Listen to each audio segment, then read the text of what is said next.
Hey, what's up, everybody? Hope you're having a good day. I'm Jordan Dunlap, and welcome to the first episode of the series I like to call History Through Hoops.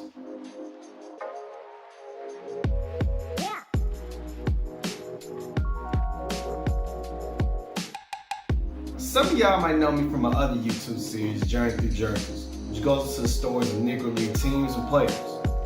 Well, this series is going to be a little different because instead of talking about black pioneers of baseball, we're going to be talking about all the black pioneers of basketball. So that's the first black man to play professional basketball, the first black man to play in the NBA, the Black Fives was kind of like the Negro League but for basketball. We're going to go into all of that. And for this first episode, as y'all can kind of tell by the jersey I'm rocking right here, takes us to the Boston Celtics, but not just the Boston Celtics. We're talking about one particular player of the Boston Celtics.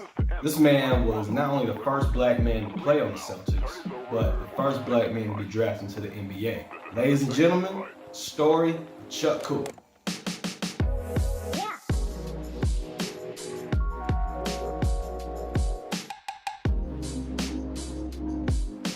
Charles Henry Cooper was born September 29, 1926 in Pittsburgh, Pennsylvania.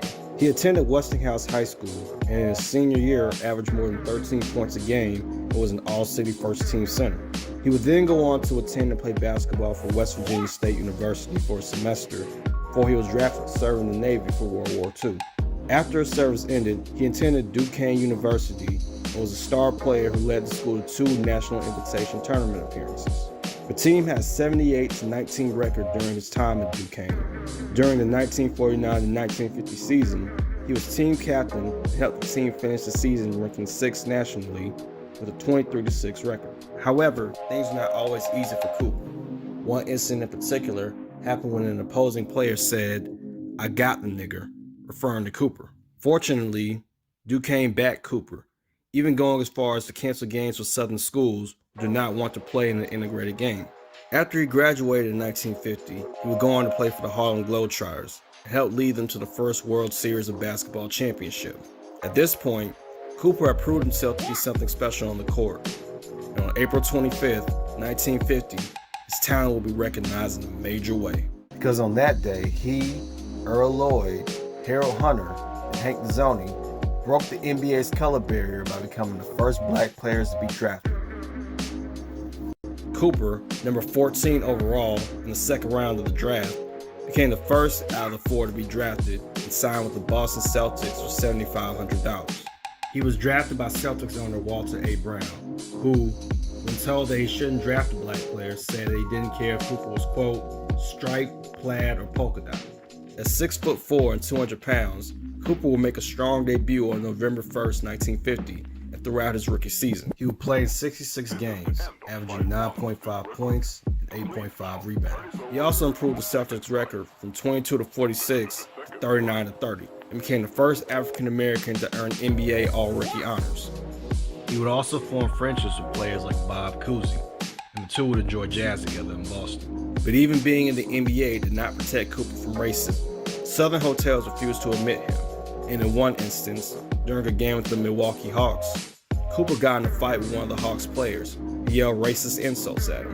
Cooper would play with the Celtics for a total of 4 seasons before being traded to the Milwaukee Hawks in 1954. He played there for 2 seasons before ending his NBA career with the Fort Wayne Pistons. When his career in the NBA ended, he had averaged 2,725 points, 2,431 rebounds, and 734 assists. During his time in the NBA, Cooper felt like he was being marginalized as a, quote, in-the-trenches player that played hard defense and got rebounds because the NBA wasn't ready for a black high-scoring star. Cooper also felt like he wasn't being compensated fairly for his work in improving the Celtics record. After leaving the Fort Wayne Pistons, he played for the all-black Harlem Magicians for a year before a back injury from a car accident ended his basketball career. After his basketball career ended, he got his master's degree in social work from the University of Minnesota in 1961 and dedicated his time to various social causes in Pittsburgh. In 1970, he became Pittsburgh's first black department director of the city's Park and Recreation Department. He also worked with the Pittsburgh National Bank's Affirmative Action Program as an urban affairs officer. In 1974, he was inducted into the Pennsylvania Sports Hall of Fame. And in 1983, Duquesne established the Chuck Cooper Award to honor talented basketball underclassmen. Cooper would die a year later of liver cancer. Cooper's son, Chuck Cooper III, believes that the stress of everything that his father dealt with contributed to his death, saying, quote, "Anytime you're breaking barriers, it comes with a great deal of stress. I'd say it took its toll." Some passes to Cooper, and Cooper buckets a nifty left-handed hook. Cooper's story is not widely known, but his impact stretched far beyond his death, helping open the door for more black players to make the NBA what it is today. And on September 9, 2019, decades after his death, he was inducted into the Naismith Memorial Basketball Hall of Fame.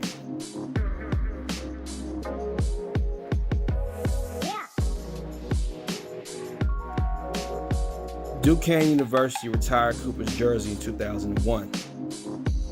At the end of each season with the NBA, he will help the Harlem Globetrotters win more titles. Well, that does it for the first episode of History Through Hoops. Thank you so much for watching. If you like this video, please like it, comment, share it, and subscribe to my YouTube channel. Also, be sure to check out my other series, Journey Through Jerseys. You can follow me on Twitter, Instagram, the same name, J Dunlap TV. Stay tuned for the next episode of History Through Hoops, where I'll be going to the story of Nat Sweetwater Griffin. So again, thank you so much for watching. God bless, and I'll see you next time.